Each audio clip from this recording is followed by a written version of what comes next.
নমস্কার বন্ধুরা, তোমরা সবাই কেমন আছো? আমরা ভালো আছি। শাকগুলো আগের দিন রান্না করেছি, আজকে ডাঁটাগুলো রান্না করব। একটা আলু নিয়েছি, একটা টমেটো, একটা পেঁয়াজ। দেখো আমি কিভাবে কাটছি।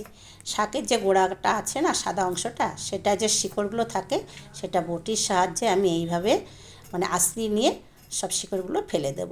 দিয়ে মাঝখান থেকে কেটে দুভাগ করে নেব। শাকগুলো আমার সব দেখো এইভাবে কেটে নিয়েছি, সব ডাঁটাগুলো কাটা হয়ে গেছে। আর আলুটা এরকম লম্বা লম্বা করে, একটু ভাজার থেকে মোটা হবে এরকম লম্বা করে কাটলে চচ্চড়ি ডাঁটা বেশি ভালো হয়।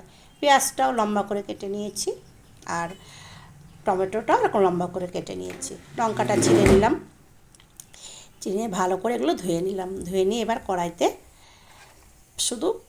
ঢেলে দিলাম। তারপরে হাফ মগ মতো জল দিলাম। 1 চামচ দিলাম হলুদ, আর 1 চামচ দিলাম লবণ।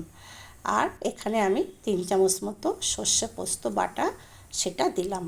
উপর থেকে একটু তেল দিলাম, দিয়ে ভালো করে মেখে নেব। মেখে নিয়ে উপর থেকে আবার একটু তেল দিয়ে এবার ঢেকে দিলাম। ঢেকে দিয়ে এখন আমি গ্যাসটা ধরাবো। গ্যাসটা ধরিয়ে দিলাম। 5 মিনিট পরে ঢাকনা তুলে নিলাম। ঢাকনা তুলে একটু নেড়ে নেব।